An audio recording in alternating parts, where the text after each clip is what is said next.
Bueno, el día de hoy les voy a platicar sobre un tema muy interesante, que es el yo de cada uno de nosotros. ¿Cómo se define el yo? De acuerdo a la nueva evidencia científica. Si bien tenemos diferentes conceptos del yo de manera individual, hay un punto interesante que debo comentar. La mayoría de nosotros creemos que nuestro yo es aquella parte de nuestra personalidad o de nuestra persona que tiene la capacidad de manera racional de decidir entre diferentes cosas. Tenemos una maquinaria cerebral que está compuesta por muchos elementos, aquellos que nos hacen conscientes y aquellos que tienen procesos subconscientes de los que no nos percatamos. Son máquinas especializadas dentro del cerebro que tienen procesos que se van realizando de manera muy efectiva y en silencio. ¿Quiénes somos? Es una pregunta que ha resonado en la filosofía, la religión y la ciencia durante siglos. ¿Qué nos hace individuos únicos, distintos de cualquier otra mente en el universo? La respuesta resulta que se encuentra en los intrincados pliegues de nuestro cerebro. Nuestros recuerdos, personalidades, peculiaridades y sueños, todo lo que somos, proviene de la compleja interacción de miles de millones de neuronas dentro de nuestros cráneos. Imaginen el cerebro como una orquesta vasta e intrincada. Cada neurona es un músico, disparando impulsos eléctricos como notas musicales.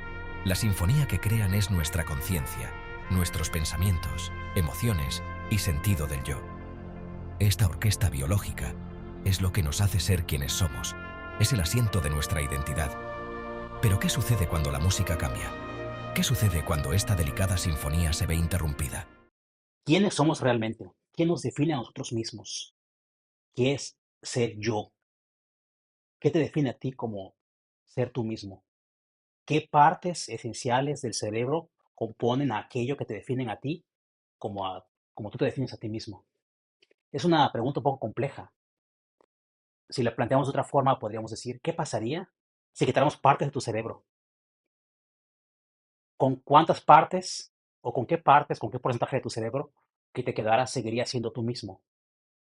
Y nuestra capacidad de ser nosotros mismos se puede extender a otras dimensiones, se puede extender a otras categorías, se puede extender a través de otras tecnologías para que nuestro concepto del yo pueda ser más amplio. Pues esa pregunta la explicaré desde el punto de vista también neurocientífico, ya que en nuestro trabajo como neurocirujano podemos ver cómo de forma dramática una persona puede ser que empiece en un estado inicial que podemos decir saludable, que se define a sí mismo como persona, que tiene en la edad, por ejemplo, de la juventud, tener metas para el futuro, planes, un esquema de vida que quiere seguir, y de repente, a razón de una enfermedad neurológica, a razón de un infarto cerebral, a razón de un daño cerebral a través de un trauma o a través de la aparición de un tumor, parte de su cerebro pueden dañarse. ¿Y qué pasa con esa persona? ¿Sigue siendo así sí misma? No existe una pérdida de continuum. O sea, la persona, desde que nace hasta que muere, tiene una continuidad. Y existe un proceso también que es el envejecimiento, que hace que perdamos masa cerebral en la medida en la que envejecemos. Y no solamente eso, en la medida en la que nos hacemos más maduros, partes del cerebro que son innecesarias se van eliminando de manera más rápida que aquellas que son necesarias. Este moldeamiento del cerebro nos hace prácticamente, si tomamos imágenes de la persona en diferentes momentos, pensar que la persona realmente es una persona diferente. No es la misma persona a tus 20 años que a tus 10 años. Pero, ¿qué nos define a nosotros mismos como seres humanos? ¿Es nuestra memoria, nuestra personalidad o simplemente nuestra capacidad de tener conciencia? ¿Qué nos hace ser humanos? ¿Qué nos diferencia de otros primates? ¿Acaso va más allá todo esto? ¿Hay algo más en el cerebro que nos defina? ¿Qué partes del cerebro son esenciales para definirnos? Si, por ejemplo, dijéramos, tenemos un infarto, quedaría una parte reducida del cerebro, nos quitaría una parte importante del cerebro. ¿Seguiríamos siendo nosotros? ¿Cómo es la personalidad de los pacientes después de sufrir un infarto? Cambia sus capacidades mentales, cambia su capacidad de aprendizaje, cambia la forma en que se expresan, o muchas veces tienen secuelas para expresarse, la agilidad mental cambia de forma dramática. Sin embargo, esto ocurre de forma normal en la medida que pasamos por diferentes etapas de nuestra vida, desde la niñez hasta que morimos. Continuamente se están muriendo neuronas y de manera no a la misma velocidad, algunas se reemplazan por otras a través del proceso llamado neurogénesis. Entonces, yo no soy la misma persona que fui hace 5 años, pero ¿dónde están esos límites? ¿Sería posible decir, no soy el mismo hoy que el que se despertó ayer? ¿Y sería mañana el mismo que se va a dormir hoy en la noche? Bueno, durante la noche también ocurre un proceso de reconexión del cerebro. Seguramente, siendo muy estrictos, podríamos decir que el día de mañana seré una persona nueva, no seré el mismo. Mi nombre seguirá siendo el mismo, seguiré siendo Edgar Santos, seguiré teniendo mis documentos, seguiré siendo neurocirujano, seguiré siendo neurocientífico. Entonces, no es tan sencillo, porque veamos un escenario ejemplar que vivo en el área de neurocirugía de manera constante. Por ejemplo, en la terapia intensiva, vemos que pacientes sufren un infarto cerebral. Y está la pregunta, bueno, ¿quería la persona que hiciéramos todo para que sobreviviera a pesar de que lo que va a quedar de su cerebro no va a representar en gran medida lo que era la persona el día de ayer? ¿Cuáles son los límites? No está claro. Si bien en Alemania los pacientes deben escribir un documento donde expliquen qué es lo que quieren que se les haga y que no se le haga médicamente. De otra manera, como médicos, tenemos que hacerles todo. Sin embargo, decimos en la neurocirugía, hay cosas peores que morir y es sobrevivir con problemas de no poder disfrutar lo esencial de la vida, lo que nos alegra, nuestros hobbies, nuestras alegrías, no poder ser felices, vivir, no poder zafarse de la vida y ser realmente infelices, no poder valerse por uno mismo. Entonces, ¿dónde están esos límites del ser humano para decir yo soy yo? En la toma de decisiones, cuando tengo que decidir si leo un libro que es rojo o un libro amarillo, ¿qué es lo que ocurre? Que hay una persona en mí que empieza a deliberar, bueno, ¿qué ventaja tendría de yo estudiar el libro rojo en lugar de estudiar el libro amarillo? Empiezo a pensar, bueno, el libro rojo es más grande, el libro rojo es un bestseller, el libro amarillo no es un bestseller, es más pequeño. Bueno, pero tengo poco tiempo, así que puede ser que me convenga más leer el libro amarillo porque eh, tengo poco tiempo para leer esta semana y con eso podría terminar este libro. Pero por otro lado pienso, bueno, el libro rojo me despierta unas buena sensación porque parece que es un libro más refinado, tiene las letras doradas, es un libro que tiene un acabado mejor. Y en cuanto al contenido, uno de los autores, los dos autores son para mí conocidos, pero para mí el del libro rojo es una persona científica con más estudios y con más reputación. Empiezo a deliberar entre ambos libros, ¿cuál voy a leer? ¿Cuál voy a leer? De manera errónea, la mayoría de personas pensamos que tomamos decisiones de manera consciente y de manera clara, objetiva, podemos deliberar entre las opciones y decidir qué libro voy a leer. Sin embargo, debo decirles que el concepto de yo mismo no es solamente esa personita que da esos argumentos, que fueron quizás 5 o 6, que hablan a favor o en contra de un libro o del otro, para finalmente decidir qué libro voy a leer. Hay otros mecanismos ocultos. Hay unas máquinas que se encuentran en el cerebro que abarcan incluso más partes del cerebro de lo que abarca la conciencia, que ayudan a tomar la decisión sin nosotros mismos darnos cuenta. Es decir, existen máquinas o programas establecidos en el cerebro que nos ayudan a tomar atajos y decisiones y que influencian en gran medida las decisiones que tomamos. Cuando realmente la parte consciente, la parte que realmente decide, es minimizada. De tal manera que al yo decidir amarillo o rojo, partes de mi cerebro ya se activaron y probablemente con anterioridad, desde un principio, ya tomaron la decisión. Partes de mi cerebro que voy a inclinarme por un libro o por el otro. Y después lo que ocurre es que nos volvemos esclavos de esos programas subconscientes que toman decisiones por nosotros. De tal manera que se ha demostrado que el cerebro es capaz de tomar decisiones antes de que seamos conscientes. Entonces, lo del libre albedrío realmente ha sido demostrado que es una farsa. ¿Nosotros qué seríamos? ¿Seríamos solamente la parte consciente que da argumentos? ¿O seríamos esa parte más la parte que no tenemos idea que decide por nosotros? La verdad es que es difícil definir quiénes somos nosotros, dónde se delimita, en qué lugar, en qué momento, en qué parte anatómica se llega a delimitar quién soy yo y quién no soy yo. Lo que normalmente ocurre a través de estudios electrofisiológicos es que se detecta que la decisión hacia un lado o hacia el otro la toma el cerebro antes de que seamos conscientes. ¿Y qué hace la conciencia? ¿Qué hace esa personita que cree que toma la decisión? Lo que hace es simplemente justificar por qué razón tomó la decisión pensando en los argumentos lógicos.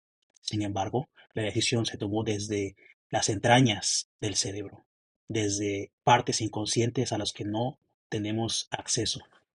Solamente vemos el resultado y de manera racional justificamos la decisión cuando no hay nada racional en ellas.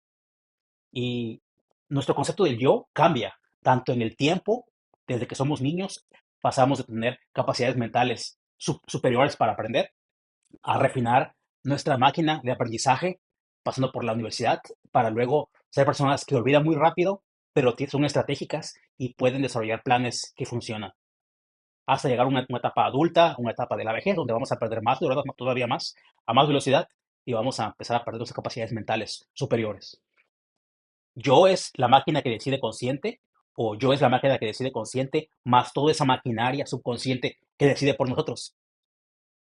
Más allá de eso, muchas veces el ser humano quiere ampliar y tiene la capacidad de ampliar su propio yo.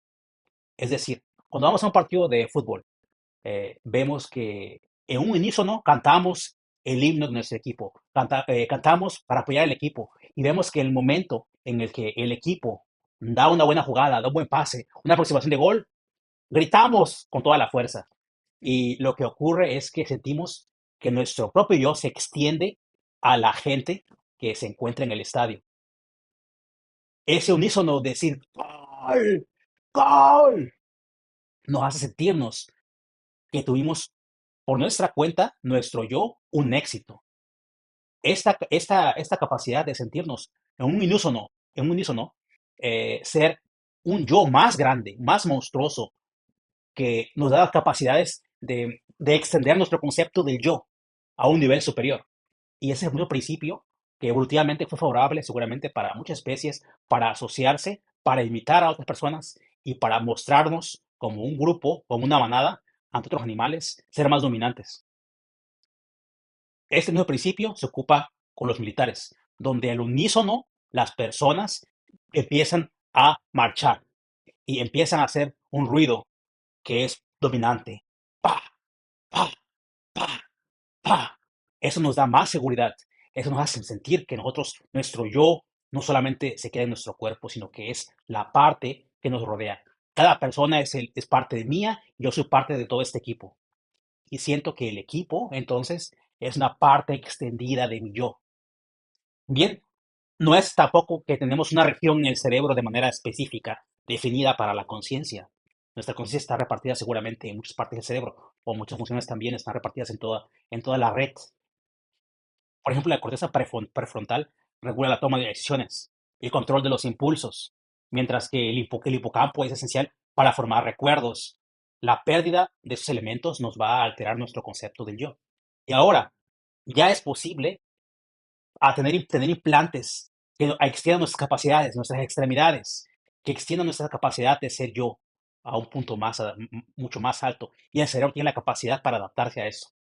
Como lo muestro aquí en un video, hay un grupo de Inglaterra que desarrolló este implante donde agregó un sexto dedo a las manos. Con agregar un dedo más a la mano, las capacidades de manipular objetos se mejoran. Se puede incluso con una sola mano hacer cosas que no era posible teniendo 5 dedos. Tenemos la gran ventaja de que tenemos un dedo que se opone, pero ¿qué sería si tuviéramos dos?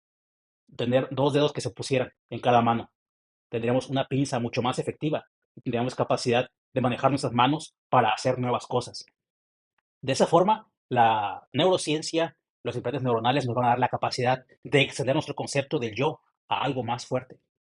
Igual un paciente, por ejemplo, cuando se vuelve inconsciente de que una extremidad eh, la siente y puede y sentir que la controla, siente que su extremidad no es suya. Cuando hay una enfermedad en que hay un infarto, una parte del cerebro, donde la persona puede negar que una parte de su cuerpo le pertenece. Y es que no hace lo que le dice y no le da el feedback. Otro ejemplo de extensión del yo ocurre de manera frecuente en las religiones. Es a menudo también interesante el fenómeno cuando uno va a una iglesia, a un templo, dependiendo de la religión, no importa la religión, en la mayoría es lo mismo. Las personas tienden a orientarse hacia hacer un cántico, a hacer maniobras, movimientos que los sincronizan. La sincronización entonces, puede ser parte de la definición del concepto de yo, para yo sentirme que yo estoy dentro de este grupo, hago lo mismo y en el momento en que corresponde, siento que mi voz es realmente más resonante. Cuando canto esa canción, cuando canto esa alabanza, cuando me inclino, cuando de manera unísona grito aleluya o lo que corresponde a la religión, o la inclinación que hago corresponde a lo que todos hacen y de manera unísona, de forma simétrica, hacemos sonidos, hacemos movimientos. Esto nos hace sentirnos más poderosos, nos hace sentir que nuestro yo se expande. Y esto tiene que ver también con la parte de la dinámica que ha desarrollado el cerebro en los animales sociales. En última instancia, lo que consideramos nuestro yo realmente es una instancia mucho más flexible y dinámica de lo que pensamos. No es una entidad realmente estática, sino que es un constructo emergente del cerebro que puede verse alterado con un daño neurológico a través de nuestro proceso de vida, de envejecimiento, de las experiencias e incluso de la tecnología. Es interesante ver ahora cómo la inteligencia artificial podría también darnos una extensión de nuestro yo, cuando nuestros productos que generamos se vean también impulsados por la tecnología y darnos entonces una capacidad superior de crear.